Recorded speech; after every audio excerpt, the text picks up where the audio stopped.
जे लोक म्हणटात खबर आसा की आपूण लायफान खूब कितें करपाक शकता आनी एकटोच करपाक शकता, म्हाका कोणाची गरज ना आनी आजून पर्यंत हांवें एकट्यानूच सगळें केलां म्हणून तांकां एकूच सांगपाक सोदता आनी एक विचारपाक सोदता की जर आमच्या लायफांतलो एक खंयचो एक डिपार्टमेंट जर बंद केलो न्ही जाल्यार आमी कांयच करपाक शकना. एक एग्जांपल दिवन सांगप म्हटल्यार आमच्या लायफान जें उदक आमी पियाला, खंय खंय उदक पियाला, तें उदक जर कोणी सप्लाय केलां पळय, तें सप्लाय करूंक नाशिल्लें त्या जाग्याचेर जाल्यार आयज आमी हांगार आसचे नासले. आनी एक कॉमन एग्जांपल दिवप म्हटल्यार रायस.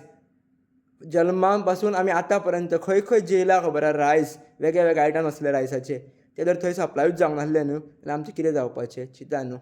अशी प्रत्येक गजाल एकामेका वांगडा कनेक्टेड आसा. एक इलॅक्ट्रिसिटी आसतली, वॉटर आसतलें, प्रत्येक गजाल इलॅक्ट्रिसिटीन इलॅक्ट्रिशन येतलो, प्लंबर येतलो, बारीक लेबर येतलो, एकान एक गजाल, एकान एक मनीस लायफांतलो इम्पॉर्टंट आसा. तेंचो रोल मे बी बारीक आसतलो पण खूब इम्पॉर्टंट आसा. सो ओवरऑल इतलेंच सांगपाक सोदता, लायफान एकटो कोणूच कांयच करपाक शकना.